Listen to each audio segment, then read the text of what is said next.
कैसे जाने कि हम उपासना के फल को प्राप्त कर लिए? लक्षण है उसके। किसी भी साधन से चले जब ये लक्षण आ जाए तो जान लेना कि साधना परिपक्व हो गई, साधना पक गई, अर्थात वो सिद्धावस्था को प्राप्त हो रहा है। क्या लक्षण? सबसे पहला लक्षण उसके अंदर आता है मरने का भय खत्म हो जाना, जीने की इच्छा बनी रहना।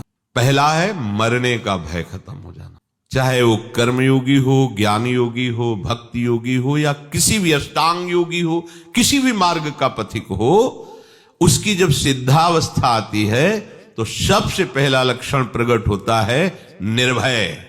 सब भयों से भी बड़ा भय है मृत्यु का भय। उस उपासक के हृदय में किंचन मात्र भी मृत्यु का भय नहीं रह जाता। ये देखो अंदर से मरने का नाम सुनकर के भय लगता है कि नहीं लगता? अगर लगता है तो अभी साधना पथ पे हो, अभी लक्ष्य पे नहीं पहुंचे। लक्ष्य में पहुंचने पर मृत्यु का भय ही नहीं है, किसी भी तरह से उसे कष्ट नहीं। कैसे?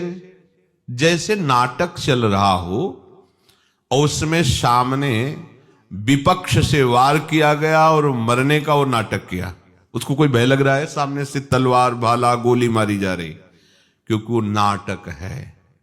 उसको पता है मुझे ठीक ऐसा ही रोल निर्वाह करना जिससे दर्शक देख करके वाह कर रहे हो। बिल्कुल उसमें वो जान करके नाटक करता है, वो जान करके ऐसी उपस्थित सीन करता है कि सामने वाला प्रभावित हो जाए। उसको मृत्यु का भय थोड़ी लग रहा है, क्योंकि जान रहा नाटक है।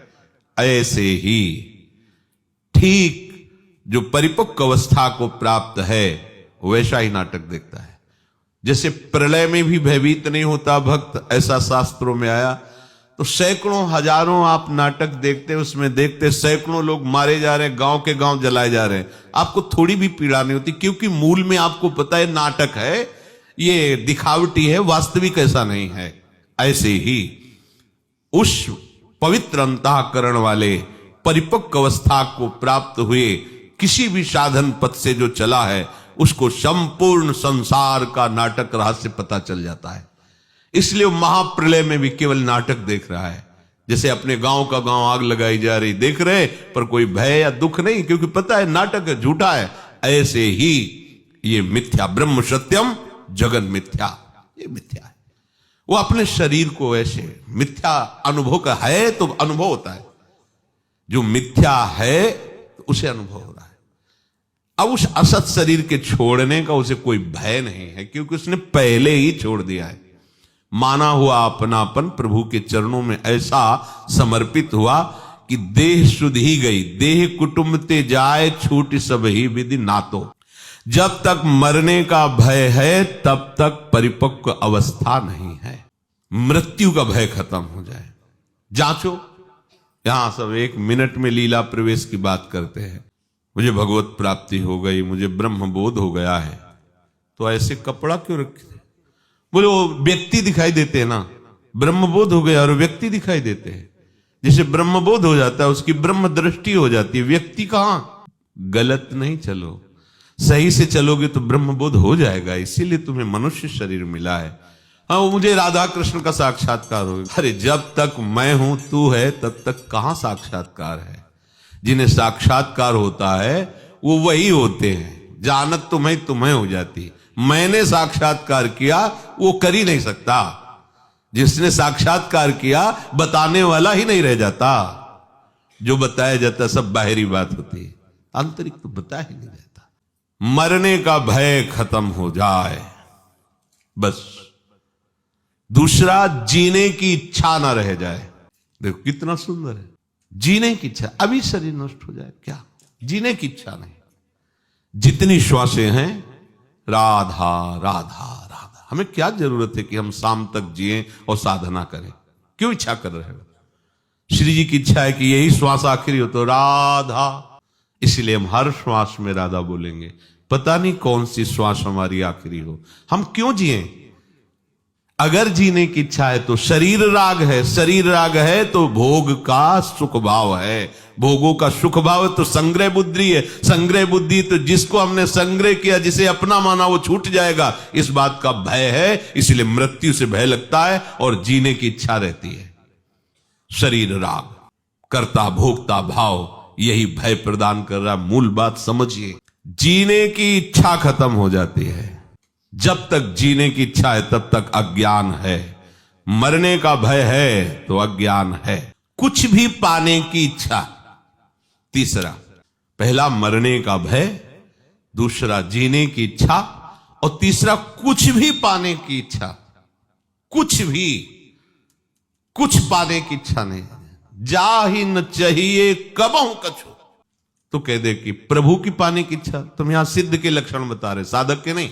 जो सिद्ध हो चुका है उसे कुछ पाने की इच्छा नहीं रहती, कुछ भी पाने की इच्छा नहीं रहती, क्योंकि जिनके पाने के बाद कुछ पाना बाकी नहीं रह जाता, वो प्राप्त ऐसे हो जाते हैं कि अपना पता ही खो जाता है, वही वो रह जाते हैं।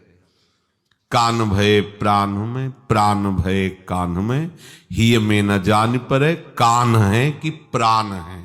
प्राणनाथ श्यामाजू का ऐसा अधिकार हो जाता है, संपूर्ण इंद्रिय मन बुद्धि चित्त अहंकार स्वभाव सब भगवत में, सब प्रभु में।